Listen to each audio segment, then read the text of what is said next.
feels dizzy and people happy. Voice are lost, at least on the need of the mother's voice. We shared some vision of the mother, and regarding the confusion that takes place around the time of the change of a yuga. Of course, the avatar comes when the confusion is at its peak, and there are two kinds of work in which he engages himself: a destruction of the past, much that has lost its relevance to the coming age, and he also comes to establish a new order, a higher equilibrium to which human consciousness can ascend, and an integration of the two. It is a difficult work, and when the avatar leaves his body, having established a new consciousness, at least a higher consciousness, there is another period of confusion that follows, because the old has gone, the new is born, but it is yet to arrive at its full fruition.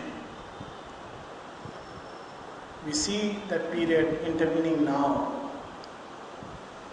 Far back, there is a record of what happens during this period in one of the ancient stories, which is very interesting. The time when Krishna has left and there is utter darkness and confusion. And the story is narrated that King Parikshit, who is the grandsire of Arjuna, he observes something very strange, that there is a cow which is weeping, lamenting, emaciated, and there is a bull with one leg, 3 legs are gone, and this bull is speaking to the cow. It's of course a very symbolic story. So bull is speaking to the cow and describing her state, that why are you so emaciated? Why do you have tears in your eyes?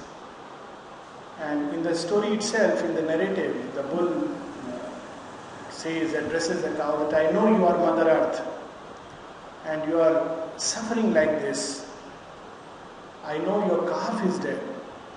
What makes you so sad? And then the bull goes on to answer, I know the Lord has left, and as he has left, much that was useful, the burden that he was carrying on his own heart, much of your burden that he was carrying, he has left. He has taken that burden, but now you are left alone. And is that your lament? And the cow says, yes, that is my lament. He has left, but I am here. He has not carried me along with him.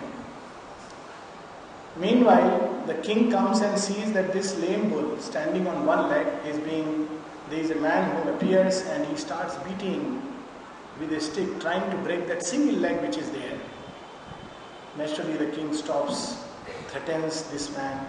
Another narrative follows. And then the bull introduces itself in very interesting terms. It says, I am Dharma. And 3 of my legs, I stood on 4 legs at one point of time. The 4 legs were tap, penance or ascesis, shaucha or purity, and satya or truth, and daya or compassion. But my 3 legs are gone. Tapa or ascesis has been destroyed by pride. Shaucha or purity has been destroyed by all kinds of indulgence. Daya or compassion has been destroyed by arrogance. The only leg on which I stand is truth. And this person, Kali, is out to destroy it. Naturally, Parikshit wants to kill Kali. Kali has to, the whole cycle has to follow. So Kali says, look, this has been given to me, this task. I know it's not a good task, not to my liking, but I have to do this task. There are forces of destruction which are active when the change is taking place. I need some place to stay. Parikshit gets a brainwave. He says, all right, you stay in gold. And Kali immediately sees the crown is made of gold and sits on the crown of the king. It's a very symbolic tale, because since then the one place which has been usurped absolutely by falsehood are the places where there is the crown. Now, a whole age turns over. What is the state of the earth? That transition when Mother comes. In one of her prayers, it's a prayer full of agony. She is identified with the depths of the horrors of the abyss. She says, Lord, everywhere, thy enemies seem to triumph. Falsehood is the monarch of this world. Hope has been usurped by doubt. Revolt has taken the place of submission or surrender. Faith is spent. Gratitude is not born. Wilt thou permit thy enemies to triumph? She laments, agonizing this earth's misery, embodying the misery of the earth. And at the end she hears the words of assurance. Be confident, lose not courage, I come. Of course, as an upshot, someone asked the mother this question, who are the enemies of the Lord? Because the Lord is everything. And the mother said, yes, those who oppose the divine and His will. In another prayer, she says, during the war, when everything is being destroyed, the whole civilization is plunged into the abyss. What is she praying and aspiring for? She says in one of her prayers, O Lord, Lord, the whole earth is in upheaval. It is suffering and in agony. Grant that this suffering and this destruction, while this is happening, she is praying, and all this bloodshed may hasten the springing up of the seeds of beauty and light and love, whose blossom may cover and enrich the whole earth. What a wonderful prayer in the midst of that dance of destruction, of death, of bloodshed. She is aspiring for a new world, quietly, silently, absorbing the agony in her own heart, offering it as a holocaust. Several times this word comes when during the Great War, the Holocaust, I offer my body as a holocaust, accept the offering. So this is a period when great confusion comes because the old is gone completely. We may say, to carry the metaphor and the story of Kali Yuga, that even the last leg, Satya, is gone. That's why the mother says, falsehood is monarch of the world. So even that last leg is gone. And the bull is no more lame, but writhes and wriggles. And that is the time she has to carry this creation on to the next step. Only the divine can imagine it. A whole whirlwind of destruction sweeps away the past. And the new is yet to manifest fully. That is the age of confusion which we are going through. Of course, the mother says, from the point of view of human lifespan, this appears very big. Because we want everything and especially in today's time, the age of fast food, we want a fast new creation, ready to eat McDonald's. But new creation takes time. Whatever is made so quickly is also destroyed very quickly. In one of those prayers, he says that when we hope violently, then we despair swiftly. When human beings hope violently, why not now? Immediately it should happen.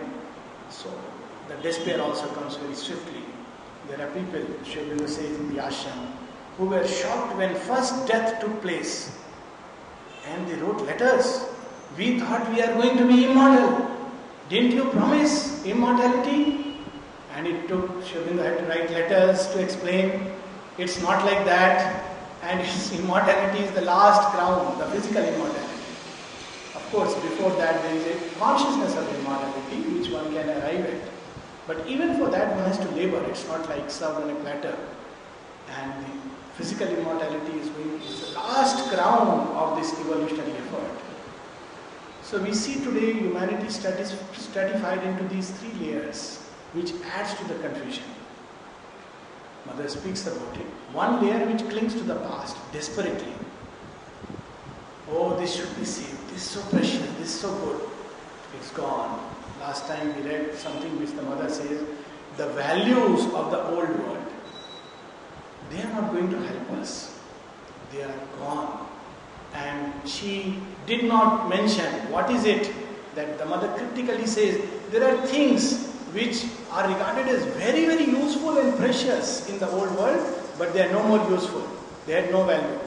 So one of the disciples, very rightly and good for all of us, he asked Mother, Mother, you spoke last time that certain things about the past, they no more carry a value. What are those things? So Mother speaks. She says, one, ascetic purity. And then she describes what is ascetic purity, which was regarded as of great value. A lot of people felt very puffed up with pride. If we go around the world, we find there are people who take a great pride that I get up at 3:30, I take a bath, and then I sit stiff for meditation for 2 hours. And I don't touch water till I have done that. I fast for 7 days a week. It was a good way of dieting, of course. Now we don't use the word fast, we use the word dieting. But it was used fast. And there was a puff up of pride. It's gone. There is a story when some ascetic sannyasi wanted to see Sri Aurobindo, and Sri Aurobindo said, no. He said, I will shed all my clothes and come to meet you, because Parashakti has ordered me. So when this is reported to Sri Aurobindo, he says, very inconvenient Parashakti. And later on, Mother has something very interesting to say. Sri Aurobindo also said the same thing. He said he had nothing in him except the pride that he has gone to the 4 Tirtha Dhamas. He had nothing in him except this pride. So this was a whole old world. Mother speaks of it when she sees the picture Rani Rasmani, which is on the life of Sri Ramakrishna. She said that whole world has collapsed. That kind of ascetic purity, not the truth of anything, can never be destroyed. The truth behind asceticism, Sri Aurobindo says it has its place, that which rises above material nature. In fact, in the definition of Superman, one of the aphorisms says, who is the Superman? He who rises above this material composition of body. He who can claim to be higher than that, seek something beyond it. But the kind of asceticism which relied only on external formulas, that certain things are very sacred. Whether you, and this was there, even there are people who still cling to the past. I remember once traveling in the train with a person sannyasi belonging to the old order. And he was very uncomfortable a lot of things happened, and he asked me, you didn't take a bath and you can sit for meditation. I said, yeah, it's alright, don't have to take a bath. He was very uncomfortable because he can't sit for meditation unless he's taken a bath. And the train, fortunately, was not stopping beyond 5 minutes at any station. So he was in a terrible discomfort that he won't sit and remember God because he's not taken a bath. So it was a whole old world which has collapsed. The second thing she says, that ascetics fled from vital things because it was risky, dangerous. But in the new world, you invoke the divine into the very vital. That must change. They had a very nice way to keep away from the vital. Vital is dangerous, don't get into it. But in the new consciousness, in the new creation, the vital has to not only as much participate, it's one of the important ingredients of the new creation. In fact, there can be no new life if there is no life force left. And then she says something, another very interesting, after which she stops because, of course, probably many eyebrows would have been raised at that point of time.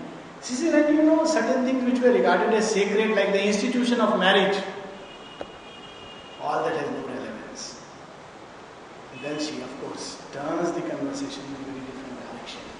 It has lost its relevance. It was regarded as something very sacred. So many things which were regarded as very sacred have gone. And there are people who hold on to it. And when they hold on to it, they suffer because it's part of the old creation. it was very nice, very high. Even the highest things of the old creation, sainthood, people having astounding siddhis. Aurobindo explains in one of his letters, this transformation is not about saintliness or ethical and moral perfection. It's not about having vital siddhis. All these things have gone. Something yet higher. What is that something yet higher? A letter is asked of Aurobindo, question is asked, is the realization of this yoga higher or lower than Nirvikalpa Samadhi, the highest achievement possible in the old consciousness that human beings could imagine was Nirvikalpa Samadhi. It's a state of self-absorption into the self, from where there is no return, because all these seeds of karma are destroyed, all the pravrittis are destroyed. So after that, it was said that if one could stay for 21 days in that state, one cuts the bondage of life and the cycle of rebirth and does not return. It was something very great. He has cut the cycle of birth and rebirth. Aurobindo says, the realization of this yoga is higher than the Nirvikalpa Samadhi. In one of the places he says this is a problem because the new consciousness, the new being will have no karma. He will be free of the karmic bondage and yet he will be active in this earth. How he will be active? He speaks about it because one does not follow the moral, the social law, but a much higher law. He lives by the spontaneity of the moment. So the mother says, when I say that the moral laws and ethical laws are gone, don't think what is going to come is something easier. What is going to come is something much more difficult. To live at each moment, guided by the divine will, is to be free. So this is the kind of vision that they have kept before us. The second kind of people who feel, who are receptive to the new consciousness, in some parts and are open and manifest it with whatever limitations that we have. But they don't have a clarity or vision. They're not completely prepared, but they are being used by the new consciousness for preparation of the coming age. The mother speaks about it when she was asked that how is the supermind going to manifest? What is the process? She says it's going to do away with all processes. Whoever is ready and open, wherever he is, will manifest it. So this is the second strata of humanity, which for various reasons, we read a little bit about the mother's experience of the supramental boat, that there was no criteria except the substance. What is it made up of? For various reasons, some are ready in some part, others are ready in some other part, still others in some other parts, some are not ready, are sent back, and wherever there is a possibility to manifest the supramental vibration, even in whatever form, it is being used. There is naturally a great upheaval, a great confusion. And the third strata of humanity, she says, are those who are not only ready, but are willing to go through the hard and painful labor to prepare themselves. They are willing to sacrifice anything because this yoga demands the greatest of all sacrifices. It's very easy to sacrifice dresses and clothes and all external things. That's the easiest, and feel sometimes puffed up that look, I have sacrificed so much. Even great yogis in the world realize that this is not really true sacrifice. Someone came to Swami Vivekananda and asked him, I want to renounce this world. He asked him, what do you have that you can renounce? So he told him, you go back to the world, earn 1 lakh rupees those days, then come back and renounce. Right now, what is there to renounce? But the greatest of renunciation this yoga demands, the mother says, tell your ego the hour is gone. The renunciation of ego, all the things, all the past ideas, opinions, preferences, emotional attachments, all these things are being destroyed. Habits, customs. One cannot say today what is really a fixed habit or fixed custom. Everything is gone. One has to be very, very plastic, wide equanimity. These were the 3 conditions, he said, for being able to manifest the supramental vibration, which we shall talk about later. But during this period of confusion, as the evolution proceeds, there is a great danger. The danger is that as the supermind destroys the fixed limits, humanity can advance along one or the two lines. Because human in us restrains on one pole the gods, on the other pole the titans. There is a very interesting line in Savitri. Pain with its lash, joy with its silver bride, restrains in us the titan and the god. Both are restrained. Human beings have a limit within which they move. They cannot be too bad, they cannot be too good either, an average human being. But with the coming of the supramental consciousness, the mother says, the good is becoming better and better, and evil is becoming worse and worse. She speaks of this conflict. Aurobindo has seen it far, far back, when he speaks about the two lines along which this evolution can take place. We have a parallel, again in one of the past stories of evolution, very interestingly, the Ramayana, it says that the evolutionary period from the animal to the human consciousness, where of course the demonic aspects have to be destroyed, the animal has to be tamed and subordinated to the demands of the higher mind reason, to the demands of the sattvic consciousness. But there again there are two lines, very interesting story of the two brothers, monkey brothers who are twins. They are look-alikes in every way, Sugriv and Bali. They are look-alikes, they have the same strength, might, everything. But Bali scores 1 point over Sugriv. Every time they have a tennis match or a wrestling match, Bali always scores. Why? Because whenever he is in front with his opponent, he can suck away half his energy. Which is very interesting, because here is a being who not only has might, he has a tendency to appropriate somebody else. This is his consciousness. So, he is stronger always. Whereas Sugriv, because he is always a shade lesser, is always, learns the lesson of humility, he always feels a little less, so he can surrender, he has the humility. Strangely, evolution as it proceeds, the type of Bali is destroyed, and the type of Sugriv is uplifted into a greater consciousness. Something similar we see happening, and Aurobindo foresees it and speaks of the two lines along which this evolution may proceed. And it's very easy because to confuse one for the other, especially he speaks about Nietzsche, who hymned for the first time in modern context the coming of Superman. But the Superman that he hymned was a Superman who was ruthless, harsh, cold in the heart, but brilliant in the mind. A brilliant, heartless being with a will to dominate, suppress, crush everything that opposed him. This was the kind of Superman that he foresaw. And Aurobindo says this is the titanic kind of Superman. It is not this which the earth wants. It would be dangerous if human beings take that line, which is one of the possibilities, because when the boundaries of humanity are broken by the supramental consciousness, and there are always forces which try to usurp and turn and twist, because that's the nature. When the mother described the experience of the supramental descent, she says, inconscient waves sprung up and they tried to swallow it.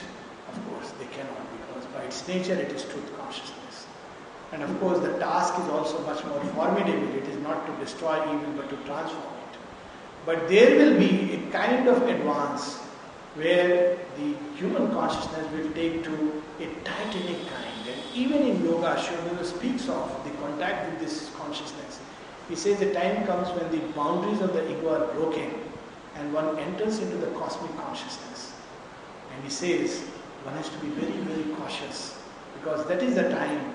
It's very possible that the human instrument can feel aggrandized and uplifted, because he is moved by forces of a suprahuman order, and if he has not worked upon the ego thoroughly, he may even become not a god which he is supposed to become, but a titan. So this is the danger and the possibility, the two lines of advance. And Aurobindo cautions us. And it's interesting to read What are these two types? The gospel of true supermanhood gives us a generous ideal for the progressive human race and should not be turned into an arrogant claim for a class or individuals. So it's not an elitist club. It's not that only a select few who can feel very proud that we are going to become Superman. In fact, when people approached Aurobindo and said that, expressed any aspiration of this kind, Aurobindo said the aim of this yoga is not to become a Superman in that sense. And he says this kind of an aspiration will only lead to self-aggrandizement. So it's not that it is an elitist club. Whoever is ready, whoever is capable, a group or an individual, wherever he may be, unnoticed by others, is ready for this road, this path. For if a sort of human Godhead is the goal to which the race must advance, the first difficulty is that we have to decide to which of two very different types of divinity the idea in us should owe allegiance. For the deity within may confront us either with a clear, joyous and radiant countenance of the God or the stern, conversed visage of the Titan. These are the two masks when we begin to go beyond the mere human. One is the radiant, joyous, harmonious, victorious over nature. The other is conversed visage, always arrogant, stiff. People who can't smile, very dangerous. One should begin to look inside, something is wrong. If I can't smile, I am probably moving away from the path of yoga. Mother says in one of her conversations that I see much more divinity in the simple play of a child when he is happy and laughing than when you are grave and serious. And then she says, when you are grave and serious, it seems you are carrying the burden of whole creation. But when a child is spontaneously laughing and happy and sporting, there is a lot more divinity in him. And I much more like to laugh and play with him. So mother was asked, Mother, when are you grave and serious? Mother says, my child, when I have to come down a few rungs below. So this is the delight, that the delightful growth along the lines of the gods. To evolve in the sense of the God. It's very interesting that the Gita speaks of it in the Devasuri Sampada. They are the treasures which are waiting in the human consciousness. And again it says they are like treasures. The treasure of the gods and the treasure of the titans. And of course its description is very detailed, that what is the type and what is the other type. Essential difference is of the strong sense of the ego. So here Aurobindo says to evolve in the sense of the God is to grow in intuition. The mother says the same thing in one of her talks in Japan, that this new type will be governed by intuition. The age of reason is gone. He will be governed by intuition. In light, in joy, in love, in happy mastery. And now comes masterpiece of line. To serve by rule and to rule by service. What a beautiful slogan for all our elections which are going to come. To serve by rule. Not to rule to just be the possessor of something. To serve by rule. And to rule by service. To be able to be bold and swift and even violent. The gods are not meek and timid creatures. They are not, very saintly kind of people. They can be bold and swift, even violent, tempestuous. But what they lack is without hurt or wickedness. They don't have this wickedness inside. At the same time, they can be and mild and kindly and even self-indulgent, without laxity or vice or weakness. So on one side, this is a harmony of virtues, two opposite kinds. On one side, they can be bold and swift and tempestuous, but in all their boldness, even when they slay, there is no wickedness, no malice, no avenge. At the other's pole, they can be very self-indulgent, mild, gentle, kind, but there is no weakness. To make a bright and happy whole in oneself, and by sympathy with mankind and all creatures, this is the nature of the gods. And in the end, it is to evolve a large, impersonal personality. Another hint. When somebody asks, Puraniji writes in one of his reminiscences of Aurobindo personality, how to describe? He says he had an impersonal universality about him. Impersonal personality. It's a personality which is not fixed into a particular group. You cannot fix and label such a person that he is this or that or this or that. At the same time, he becomes a channel of all these forces which are godlike.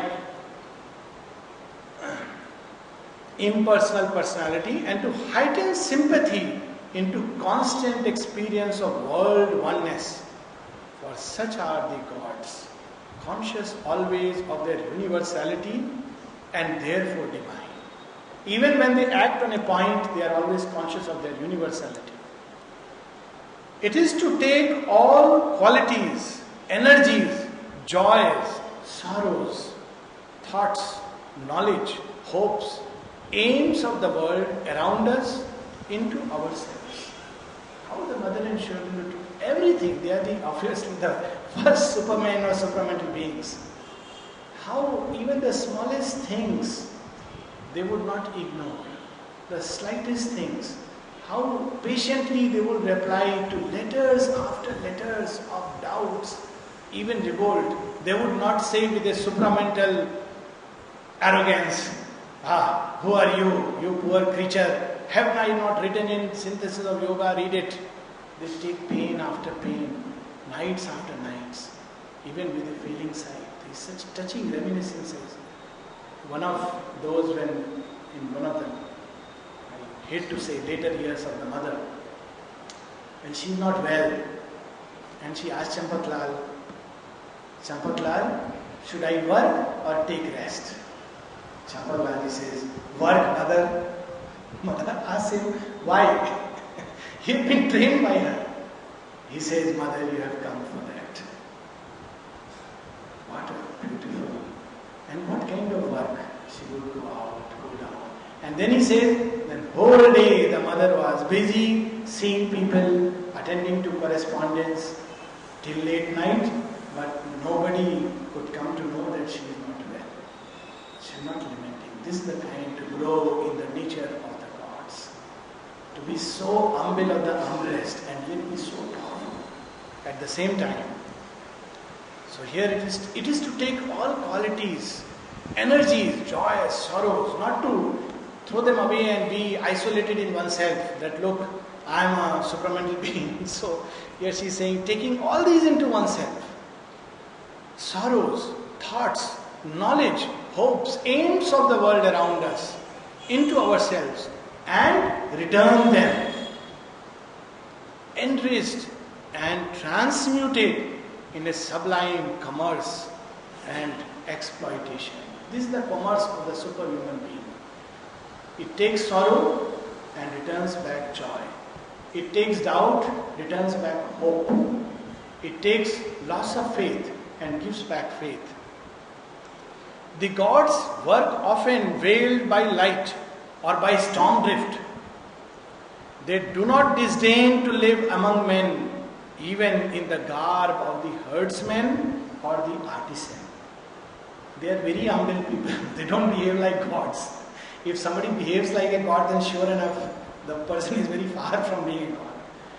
They can live with the ordinary of the ordinary. They do not shrink from the cross and the crown of thorns, either in their inner evolution or their outward fortunes. They don't say, oh, I must not have misfortune, I am a god, I cannot be touched, I am very holy. Not like that. They don't shrink from difficulties, struggles. Even when misfortune falls, they accept it. But why? Says, for they know that the ego must be crucified. To take all that is essential in the human being and uplift it to its most absolute term, so that it may become an element of light, joy, power for oneself and others. This is divinity. So this is one kind of line of evolution. The other is the way of the Titan. But the Titan will have nothing of all this. It is too great and subtle for his comprehension. The Titan is a very crude intelligence. All this thing about compassion, inner wideness, surrender, and all this, doesn't understand faith. His instincts call for a visible, tangible mastery and a sensational domination.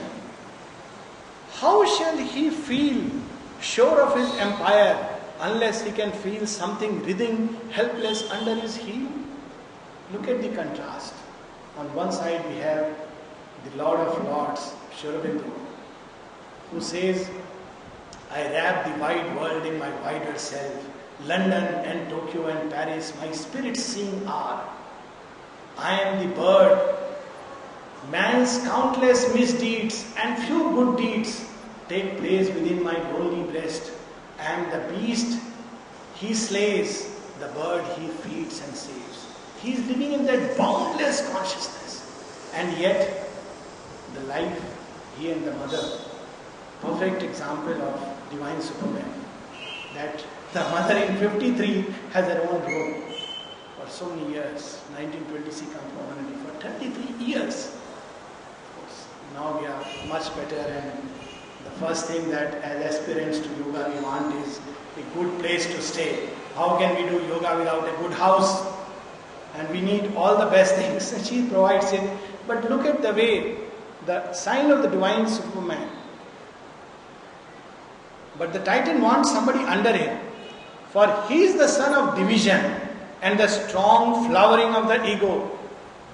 To feel the comparative limitation of others is necessary to him that he may imagine himself immeasurable. The only way such a person feels that he is great is there are others below him whom he must compare, contrast, divide, cut into pieces. Contrast, division, negation of the wills and lives of others are essential to his self-development and self-assertion. The Titan would unify by devouring, not by harmonizing. He must conquer and trample what is not himself, either out of existence or into subservience. In nature, since it started from division and egoism, the Titan had to come first. He is here in us as the elder God, the first ruler of man's heaven and earth. Then arrives the God and delivers and harmonizes. In evolution, it's not that some are titans and some are gods. We in our start are titans, strong sons of division and ego, children of Diti, Daityas, Danav. That is how the myth goes. That Diti and Aditi are the two wives of the same Rishi. And first the Diti gives birth, the Daityas, they are the first ones. And then after the Daityas have created, then somebody must rule it. Daityas are not good to rule. They are very bad rulers. They are very good workers. So they do the work, they plough the soil, somebody must come and scatter the seeds and put water into it. So comes Adityas, the undivided consciousness, children of Aditi, the divine mother. We will continue on this evolutionary journey next week, hopefully. But there is a lot more Aurobindo has to say on these two lines of evolution.